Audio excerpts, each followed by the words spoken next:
Yeah, Nick's going to shut the door now because in case any Okay. noises come from outside. Hello, hello, hello. It's Susie Walker here. I am with the wonderful Andrea McLean, award-winning author and TV presenter and author of a fantastic new book called Girl on Fire. I've read it. It's brilliant. I love it. I love it. Tell us a little bit about the book, first of all, Andrea. Oh my goodness. Well, first of all, thank you. And you were one of the first people in the whole wide world to read it because I sent you a sneaky copy before it even came out. So I just want to say how much I appreciate you and thank you for your support on this. If you're wondering why I'm looking down, literally my dog has just walked in the room and he could appear at any moment. Okay, well, same. So I've got a new rescue puppy, Andrea. That he's here he comes. Hang on. Okay. Can you hold him up? Oh, yeah. So he's just Teddy, been a rescue. This is Bertie. Hello, Bertie. Teddy, come. I'm going to let them introduce each other. Teddy, come. He might growl because he's not brilliant when he sees dogs, as in he wants to sort of say hello. Oop, you've spun around. There we go. Oh! Yeah. So there's Teddy. What kind of dog is that? He's a Cavapoo. He's a Cavapoo. So oh my hello. Oh my hello. And he's a rescue as well. We got him from Battersea. Yeah, I know. I mean, it's really, you know, but he's so needy, and we've only rescued him for 2 weeks, so he's a bit like, I need to be with you all the time. Look at yours. He's like, he is. That's why we called him Teddy, because he just looks like a bear. And he was a rescue dog as well. And I don't know. I think they come to you in a weird way. We were not looking for a dog. We foster dogs from Battersea, so we're quite used to giving them back. But there was something about him, just couldn't do it. Couldn't give him back. So yeah. I know the same. I wasn't planning to get another dog. And then all of a sudden, he came into my life to light up my life. But yeah, they do, don't they? I mean, right, I'm gonna put you down. We do all of this self-development, don't we, Andrea? And then it's like, if you want to be happy, get a dog. It's as simple as that. Literally. Sometimes when I'm having a difficult day, and we all have difficult days, I just look at him. And literally, it starts from here. And I'm a big believer in this as well. Sometimes when I'm meditating and I try and really focus on my chakras and sort of open everything up, I think about him. And sometimes I'm looking at him and you can literally feel yourself just getting warm and you feel so filled with love. And it's for a dog. Honestly, it works every time. So filling yourself up with love, meditating. So tell us, let's start with the book. So you've got a amazing new book out. I have. Well, grab it off the bookshelf here. There you go. There it is. This girl is on fire. What inspired you to write it, darling? Tell us a bit more. Well, the book came about. Initially I wrote the prologue, not even knowing what I was writing was going to end up being a prologue to a book. It came about because I had a nervous breakdown last year, and that's such a deeply personal, private, horrible experience. And it's not something that I ever thought that I would end up talking about. And obviously we can talk about that in a moment. But while I was sort of in the middle of all that, there was this person that we know within our sort of family group, and we were all having this conversation over the phone, and it was on speakerphone. And this person, they were moaning. They were just moaning and moaning and moaning about their life. And it was the same. It was bitching, moaning, generally being a real sourpuss over things in their life that we'd already given advice on a month ago, 6 months ago, a year ago, 2 years ago, and they were still moaning about the same thing, but not doing anything about it. And I got so angry about this because I was in the middle of what I was going through, and I was really trying to take steps and improve my life. And I went upstairs. I thought, I can't listen to this anymore. And I always have a notebook, and I literally sat on my bedroom floor and I wrote what would then turn out to be the prologue for this book. And am I allowed to swear on this? Yeah. Oh, well, that's okay. And so, well, you'll know this. I literally, the first words of the book are shit happens. You have to find a way to get over it. Your life is not going to be this perfectly smooth kind of experience. But Yeah, if you don't do anything about it, your life will never change. And yeah, that was what ended up being literally the first words that were ever going to appear in this book. yeah, And the reason for that was because once I journal all the time. I find yeah, journaling very therapeutic. It's a yeah, great way to sort of release and also work things out, because once you've written it down and you leave it for a few days and then you look back, you realize, oh, do you know what? I need to do this. And it's really useful. When I was going through all of this, I realized that all I've ever wanted to do is pay things forward. So I started thinking, look, I'm going through this horrible experience. I've been journaling every day about the therapy I was having, the CBT that I was trying, the meditations that I was using, all these sort of healing things. And I thought, I just want to piece these all together and pay it forward, not just for people who've been through something that is incredibly traumatic and big in terms of life difficulties, but also for people who are going through small difficulties, that they're like paper cuts every day. They're just irritations that, like this woman, you're not dealing with. You're just moaning and going round and round in yeah, circles and wondering why things yeah, aren't changing. And so really the book is for anyone who is in between any of those, whether it is you've had a big experience that you haven't dealt with properly, like I hadn't, or whether it's just small things. And obviously when I started writing it, I didn't know that COVID was going to happen. My breakdown was last year. So clearly, COVID wasn't around in the way that wasn't around. But even that in itself, that could be your hugely traumatic experience. Your life has changed. We've experienced it. Obviously, we're business people. We're experiencing it in terms of, you know, my job finished and I'm freelance, so I was taken off air. All the other jobs that I had lined up disappeared overnight. So literally, my income gone like that, right? And there are so many people that are experiencing that.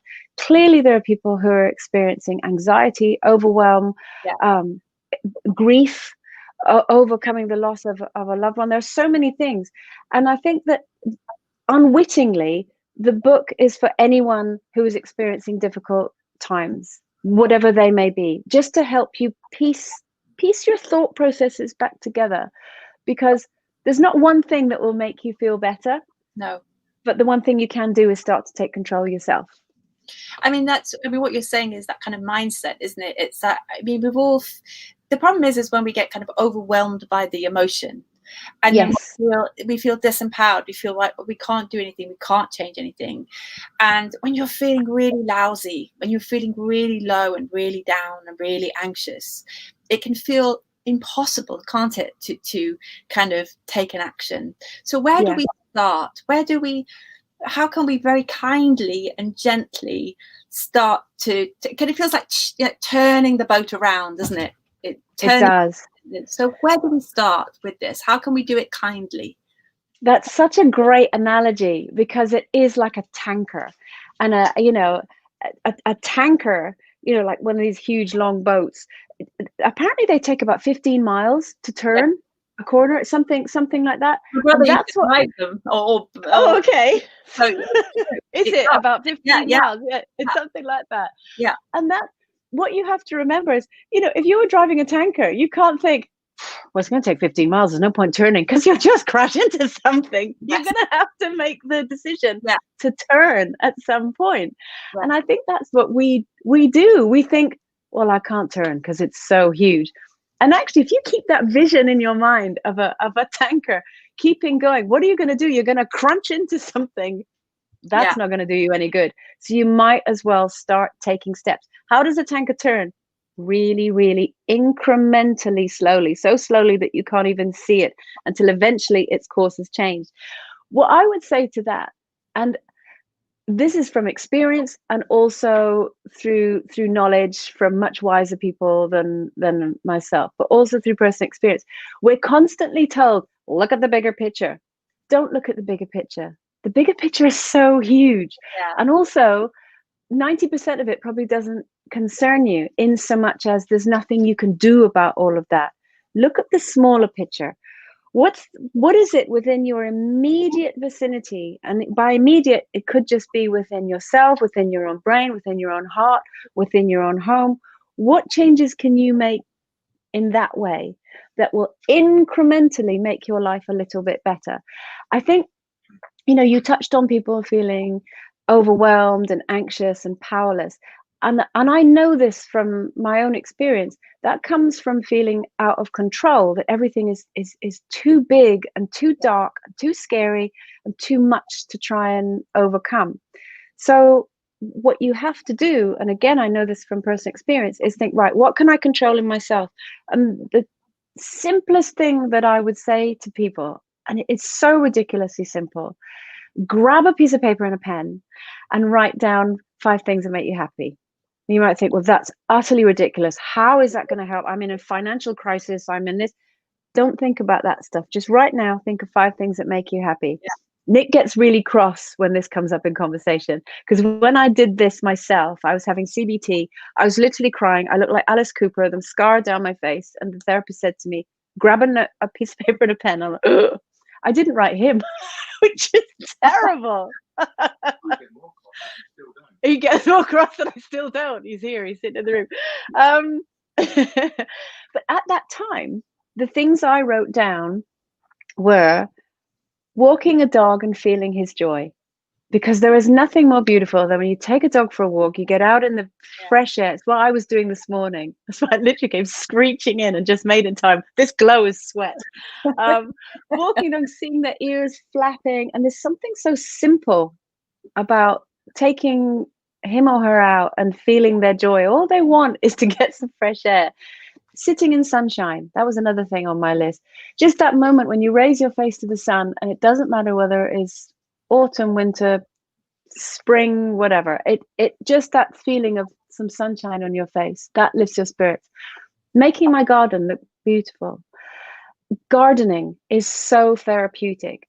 Yes. People think that's gardening's old lady stuff. No, it's not. Gardening is getting your hands dirty and getting back into nature.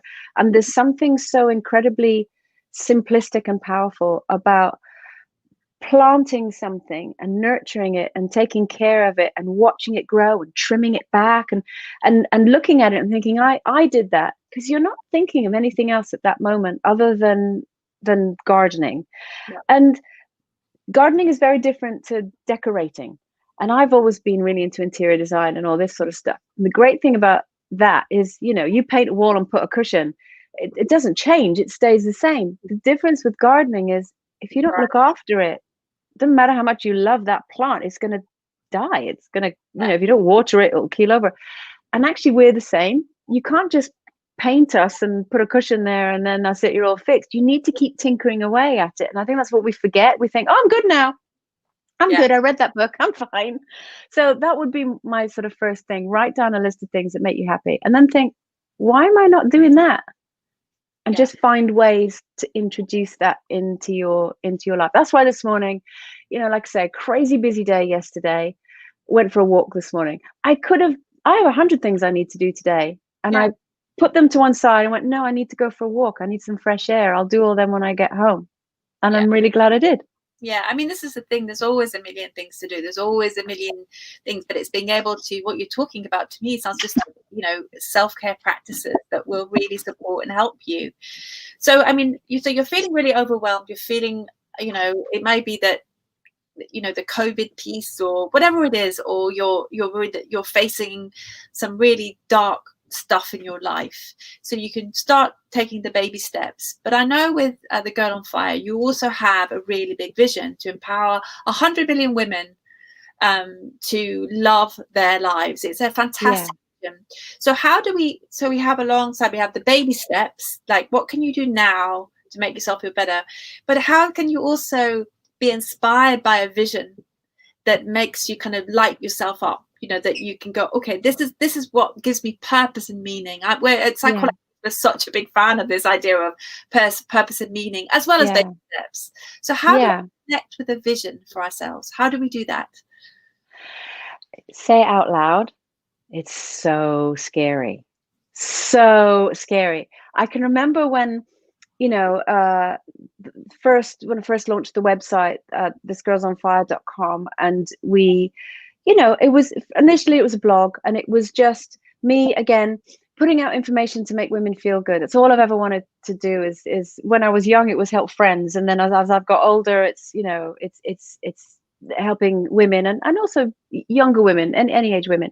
And then Nick and I were talking, because obviously my husband, he runs the site with me, and we thought, what's our goal? Why are we actually doing this? Let's be really bold. And I said, do you know what? My ultimate goal is I want to empower 100 million women around the world to feel great about themselves. And what my vision is one day, you know, what I hope to see, and sometimes I can see it, I can literally see it, is there will be a This Girl is on Fire on every continent. Because there are cultural differences that obviously one site can't accommodate. So one in Africa, one in Asia, one in Europe, one in South America, so that each This Girl is on Fire is speaking to women in a language that they'll understand. Because for me, it's so important that women learn from a really young age. And by the way, women, I also mean teens as well, sort of older teens, to silence that voice inside that says, don't do that because people are going to laugh at me. Oh, I better dim my light because boys don't like it if you're, you know, if you're too smart, or you're too loud and they think you're a show off.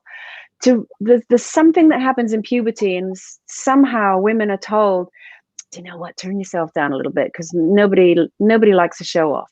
And actually, you're not showing off. You're just showing how bright and amazing you are. And I know what it feels like to feel powerless, small, to have your light dimmed, and to be left feeling so vulnerable. And I don't want any woman to feel like that. So for me, I want to help women not even get into that situation in the first place. And how to do that is to educate them. So going back to your original thing, to say it out loud felt, that's ridiculous. How can one woman, I'm just one woman, how can I do this crazy big thing? But we have a whiteboard in our office. I'm in our office right now at home. We wrote it down. And then I just started getting used to seeing it. Empowering 100 million women around the world.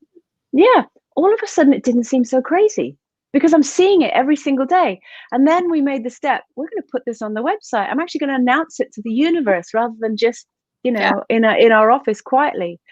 And I kind of did it like that. People are seeing it now, and people say, and they didn't. People went, that's amazing. That's a really great goal. Yeah. And suddenly, because I've said it out, you know, first of all, just wrote it down in my journal, then put it up on the board, then put it on the site. Suddenly it's become incorporated in my language. And so I now say it really matter-of-factly. Yeah, my goal is to empower 100 million women around the world and help them feel great about themselves. Yeah. And it doesn't seem ridiculous. And Nick and I were laughing about it when we went for the walk today, because we can't help talking about work. We try not to, but ideas come and we end up talking about stuff. And we realized that when I wrote that statement, I hadn't even thought of the book yet. I didn't know that I would end up writing this book. I'm already getting excited thinking about my next book and how that's going to help and how we're changing things on the site. So writing down crazy, huge, earth-shattering goals and then making them part of your sort of everyday life stops them feeling too big and scary. Because going back to the tanker thing, how do you get there? You don't just go from here, massive step. You take loads and loads and loads and loads of tiny steps, and each one moves you forward. And that's it. It's the forward momentum that's exciting. Each little thing is a tick. Yeah. No, I mean, you're saying the things that I hear my readers say all the time, which is that kind of have the big vision and then take the baby steps. But what seems to scupper us is this kind of, you know, you've touched on there, the kind of imposter syndrome. Who am I to do this? And, you know, how do I how I'm never going to do that. And those thoughts that keep us small, those little doubts that eat away at our confidence. How do we turn that around? How do we work on our confidence? How do we work on imposter syndrome? It's hard, isn't it? Yeah, It's really hard, I, really hard. and I think We all have it, and yeah, it doesn't go away. yeah, People think that, that there's one of the chapters in my book is about the fear factor, yeah, and about overcoming that feeling of being scared. And that's where imposter syndrome comes from, is because we're really scared, and it's that voice on our shoulder. Who are you to think that you can do that? And it doesn't matter who that voice is, whether it's your own voice or some school bully that you had from years ago, or some yeah, colleague that doesn't like you, or some yeah, mum at the school gate who kind of looks at you funny. There's always that. There's 100 things that you can do, and there's also nothing you can do, in that it will always be there. yes, Accept that. yes, You are always going to have that little voice that says, yeah, but what if? You just have to learn to push it away and silence it. I'm a great fan of Gabby Bernstein, and there's a great bit in one of her books where she talks about, I just say, I'm not going to think about that. I refuse to let you walk across my mind with your dirty shoes. That in itself is so powerful, because again, I right, relate really strongly to imagery, and this idea of somebody else's nasty thoughts leaving dirty footprints across my mind is really strong. So I think this is something that we have to find our own unique way of dealing with it, whether it is just literally saying out loud, I'm not thinking about that. I'm not listening to you. You're talking nonsense. I'm not listening to you. Or I'm going to do it anyway. I might not be any good at this. You're right. You're right. I might be useless, but I'm going to do it anyway. And actually, that's really powerful.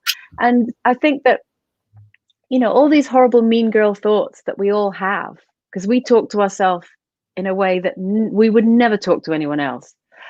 They're just mean girl thoughts. Don't believe them. But again, I talk about it in the book. Is this a real thing, or is this your brain just gossiping with you? And most of the time it's your brain just gossiping. Your brain is a horrible gossip.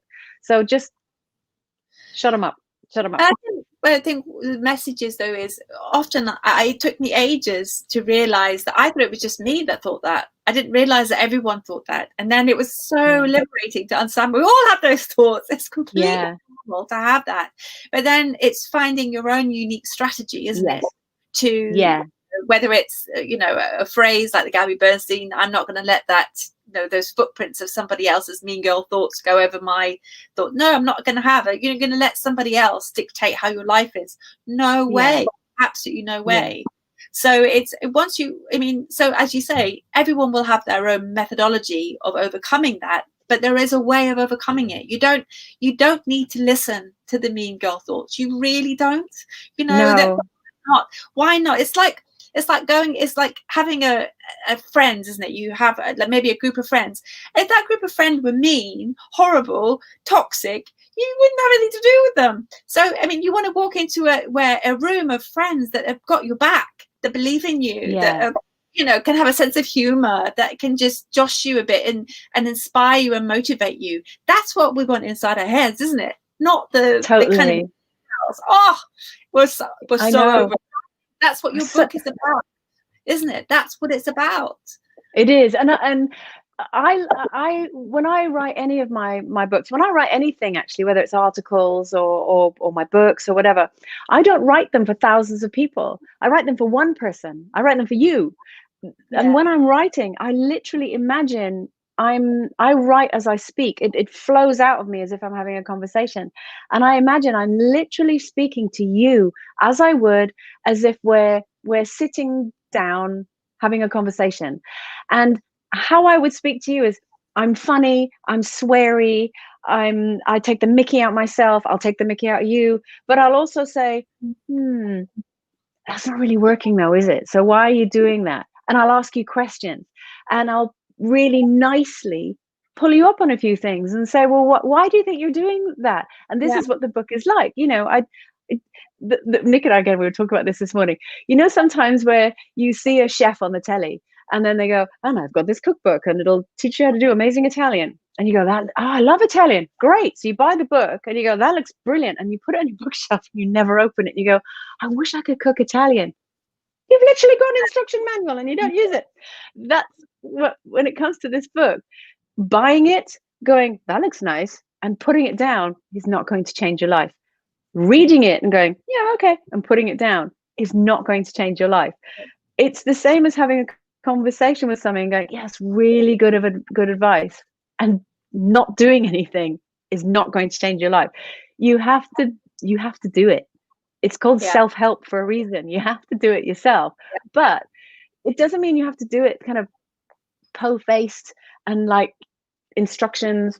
This is there's a lot of storytelling in my book, because I think that the way we remember things is through stories. That's why people for millions and millions of years have told stories around campfires and down through the generations, because you remember a moral, a tale.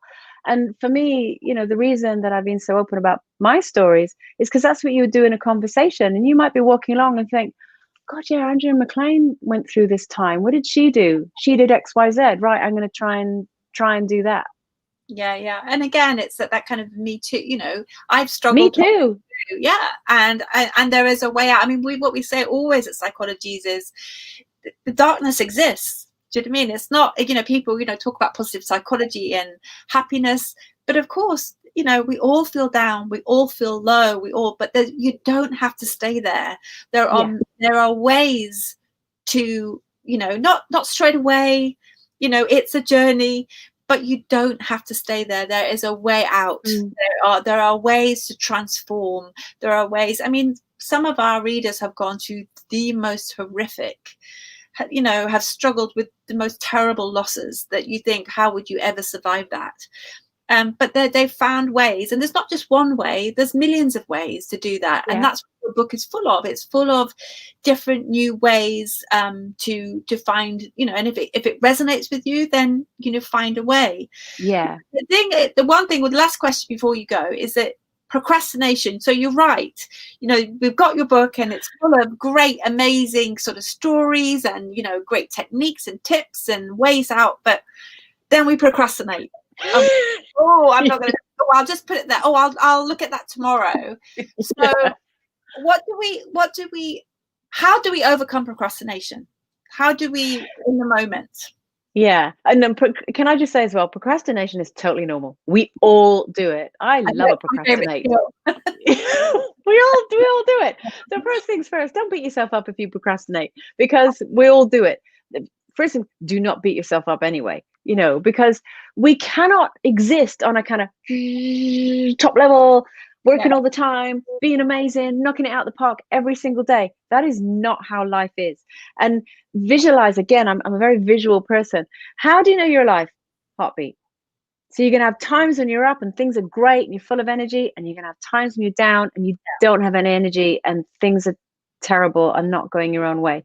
So accept that there are some days where you might call it procrastination, I might call it just resting and recouping, and you are going to come to it when you're at a point where you're feeling energized and ready to be proactive. So, that's sort of the first thing. I think ask yourself a couple of questions. How much do I really want to change? How much is it costing me not to do anything? Because people think not doing anything isn't making a decision. That you tend to think, well, if I'm just going to let things slide, then I'm not taking any action, and that's me procrastinating. Not doing something is still a decision, and that was a shock to me when I realized. I thought, well, no, it's not. I haven't done anything, so how can I possibly? Actually, it's not, because if you're not doing anything for a sustained period of time, you're making a decision to stay exactly where you are. So you need to ask yourself, what is it costing you to stay exactly where you are? If your health is suffering, whether that's mentally or physically, because of your inaction, it's costing you something.